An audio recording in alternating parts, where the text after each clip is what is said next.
From Kamala Harris overnight for the first major speech since she lost the presidency to Donald Trump. In fact, please allow me, friends, to digress for a moment. Okay. It's kind of dark in here, but I'm asking for a show of hands. Who saw that video from a couple of weeks ago? The one of the elephants at the San Diego Zoo during the earthquake? Google it if you've not seen it. So that scene has been on my mind. Everybody's asking me what you've been thinking about these days. Well, we asked the question in our last CNN poll, who would be doing a better job as president? Guess who comes out on top? country is ours. It doesn't belong to whoever is in the White House. It belongs to you. It belongs to us. It belongs to we, the people. And just to add on the Kamala Harris point, I think I speak for everyone at the White House. We encourage Kamala Harris to continue going out and speaking engagements. Trump continues to score a higher percentage of the vote than Kamala Harris. This looks a heck of a lot like the election result. We have just seen this in poll after poll after poll. But I also was on the ticket, quite honestly, because I could code talk to white guys watching football, fixing their truck, doing that I could put them at ease. I was the permission structure to say, look, you can do this and vote for this. Hello, everybody, and welcome back to the Trump Truth Show, the greatest show on the planet, where yours truly, Donald J. Trump, the 47th and best president in American history, lays out the truth like nobody else can. If you're new here, smash that subscribe button. Give us a big like, share this with everyone you know, and drop a comment below. We were diving headfirst into the absolute catastrophe that was Kamala Harris's speech last night at the Emerge Gala in San Francisco. She thought she could take a swing at me, the man who's making America great again.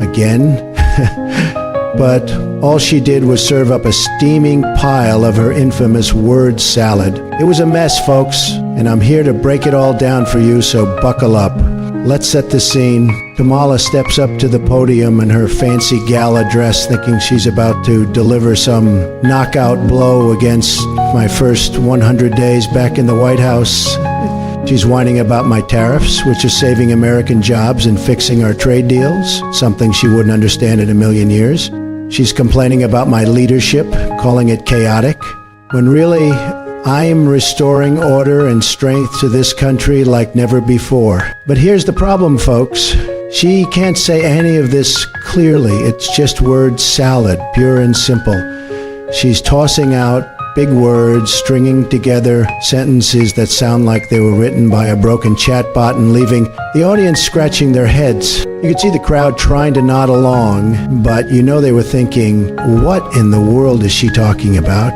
It's like she's trying to sound profound, but ends up sounding like a kid who didn't study for the test. Total embarrassment. This isn't new for Kamala, folks. She's been serving up these word salads her entire career, and the American people have had enough.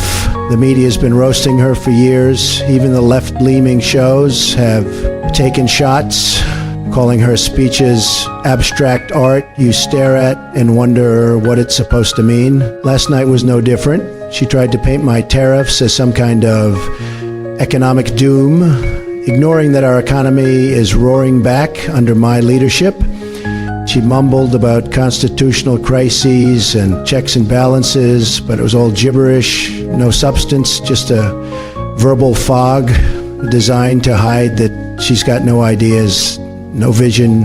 And let's talk about her future, because apparently Kamala thinks she's still got a political career ahead of her.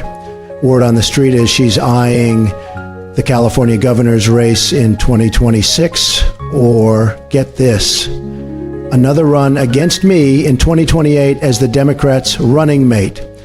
Are you kidding me? Let me make this crystal clear. If Kamala Harris dares to step into the ring with me again, I'll crush her just like I did in 2024. It'll be a landslide, folks.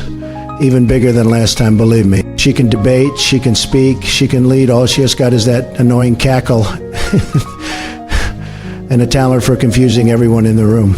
Her record speaks for itself. She was a terrible vice president. Her campaign was a total flop.